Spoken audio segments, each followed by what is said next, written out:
Good afternoon बच्चों। आज हम फिफ्थ में पढ़ेंगे you are old father William. You are old father William ये एक पोइम है जो आज हम पढ़ने जा रहे हैं। तो इसमें मैं पहले आपको थोड़ा सा बताऊंगी कि ये पोइम क्या है। ये जो पोइम है ये बाप और बेटे की आपस में बातचीत हो रही है। बेटा जो है थोड़ा जवान है और जो इसका बाप है वो थोड़ा बुजुर्ग है। बुजुर्ग तो है नहीं लेकिन उसके जो बाल हैं थोड़े वाइट हो गए हैं, जिसकी वजह से बेटा समझ रहा है कि मेरा जो बाप है ये कुछ ऐसी ऊट पटांग हरकतें कर रहा है कि जिसकी वजह से ये अब बूढ़ा हो गया है, जो कि इसे करनी नहीं चाहिए। लेकिन इसे इतना पता नहीं है कि मेरा बाप जो है वो मुझसे ज्यादा फिजिकली फिट है और अच्छी तरह से वो बाप को समझ नहीं रहा है कि बाप ऐसा क्यों कर रहा है, और जो भी कर रहा है वो अपने बेटे से कुछ अच्छी तरह से कुछ ज्यादा ही कर सकता है। तो इसमें हम पहले फर्स्ट स्टैंजा पढ़ेंगे। You are old father William, the young man said, and your hair has become very white, and yet you incessantly stand on your head. Do you think at your age it is right? यहाँ पे जो old father William है, इसका जो बेटा है young बेटा, तो यानी कि यहाँ बाप जो है, बाप को ये थोड़ा बुजुर्ग समझ रहा है क्योंकि उसके जो बाल हैं सिर के वो थोड़े वाइट हो गए हैं। तो ये अपने बाप को बता रहा है कि आप बूढ़े हो गए हो। You are old father William यानी कि आप बूढ़े हो गए हो। And your hair has become very white यानी कि आपके जो सिर के बाल हैं ये भी अब सफेद हो गए हैं। तो ऐसा जो आप लगातार कर रहे हो, यानी कि सिर के बाल जो आप यहाँ पे खड़े हो, तो ये आप लगातार कर रहे हो। ऐसा क्यों कर रहे हो? Do you think at your age it is right? क्या आप ये समझ सकते हो, क्या आप ये समझते हो कि ऐसा करने से इस एज में ठीक रहेगा? ऐसा आप इस एज में क्यों कर रहे हो? यानी कि अपने बाप से कह रहा है कि आप ऐसे मत करो, क्योंकि ये आप देख रहे हो यहाँ पिक्चर में कि बेटा जो है ये बाप को कैसे देख रहा है और इसका बाप जो है वो कैसे सिर के बल खड़ा है। I am youth, Father William replied to his son. I feared it might injure the brain, but now that I am perfectly sure I have none, why I do it again and again. अब father William जो है वो अपने बेटे को जवाब देता है। जब उसका बेटा उसे ऐसा करने से मना करता है, टोकता है, रोकता है, तो फादर विलियम अपने बेटे को जवाब देते हैं। तो वो कहते हैं कि आई फियर्ड यानी मैं डरता था। कब? जब मैं छोटा था मैं ऐसा करने से डरता था कि शायद मुझे कहीं पे सिर में चोट ना आ जाए, लेकिन अब मैं परफेक्ट हो गया हूं। अब मुझे पूरा यकीन है कि मैं ये आराम से कर सकता हूं और इसलिए मैं ये बार बार कर रहा हूं। अगेन एंड अगेन मीन्स बार बार कर रहा हूं। अब थर्ड स्टैंजा हम पढ़ रहे हैं। You are old said the youth, as I mentioned before, and have grown most uncommonly fat, yet you turned a back somersault in at the door. Pray, what is the reason of that?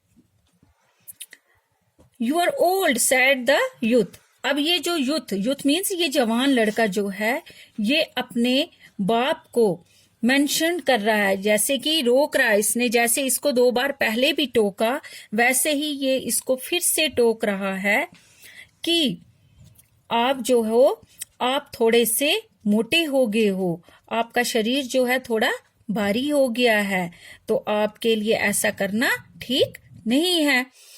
तो आप जो ये दरवाजे में खड़े होके क्या कर रहे हो, मतलब सिर के बाल ये अपने आप को ऐसे गोल कर रहे हो, बैक समरसाल्ट कर रहे हो, ऐसा आपको नहीं करना चाहिए। Pray what is the reason of that? मैं आपसे विनती करता हूं कि ऐसा आप कर क्यों रहे हो, ऐसा करने का मतलब क्या है, आप किस लिए ऐसा कर रहे हो। यानी बेटा इसको बार बार रोकता है, बार बार टोकता है कि ये मेरा जो बाप है ये ऐसा क्यों कर रहा है।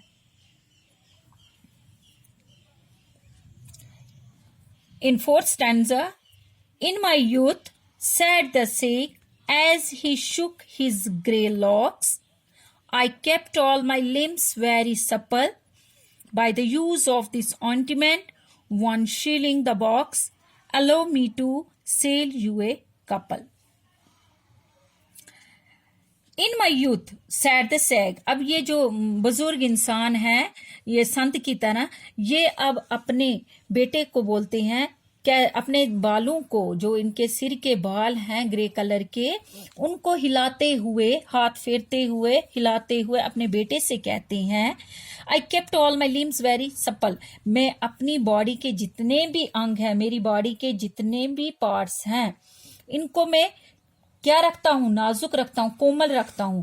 तो वो कोमल कैसे रहते हैं कि मैं एक मरहम इस्तेमाल करता हूं, जिसकी वजह से, यानी एक मरहम मैं यूज करता हूं, ऑइंटमेंट मीन्स मरहम, एक मरहम की डब्बी में यूज करता हूं। अगर वो ना मिले मुझे तो मैं तेल की मालिश अपनी बॉडी पे करता हूं, जिससे मेरी बॉडी के जितने भी हिस्से हैं वो लचीले हो जाते हैं और मैं उनको आराम से बेंड कर सकता हूं।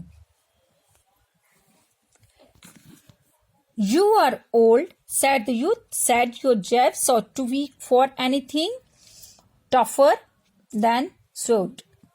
Yet you finished the goose with the bones and the beak. Pray, how did you manage to do it?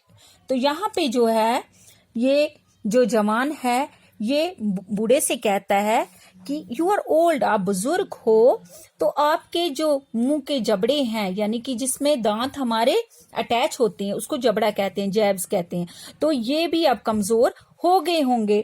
तो ये इतने, मतलब कोई भी जो चीज है, जैसे कि बेल की तरह अगर कोई भी सख्त चीज है, उसको भी ये चबा नहीं सकेंगे।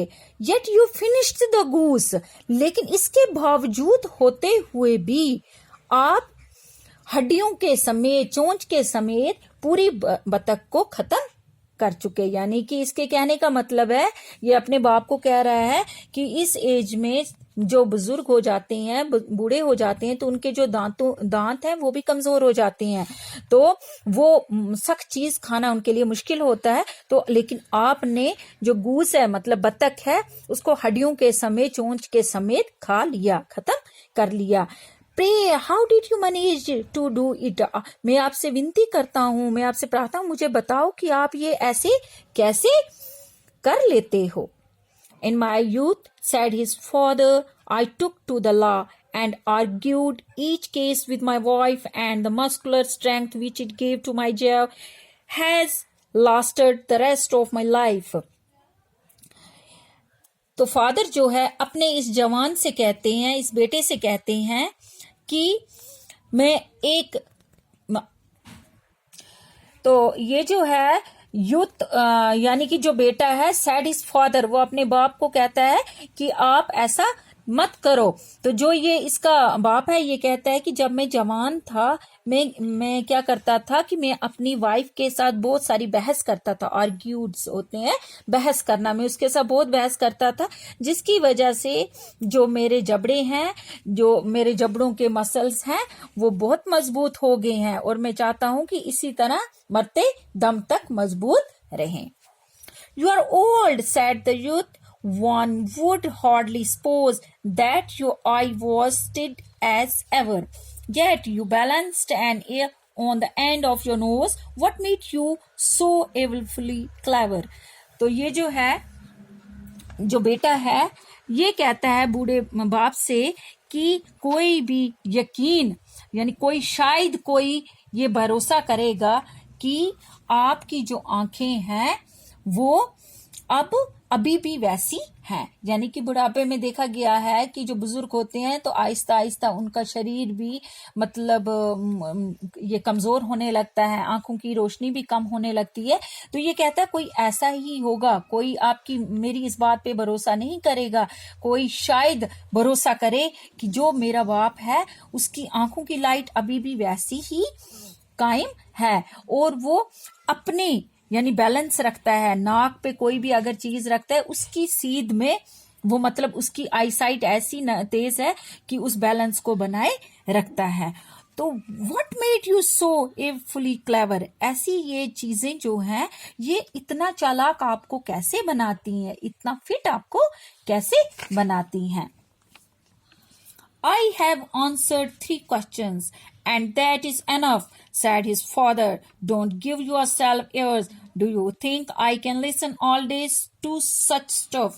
Be off or I will kick you downstairs.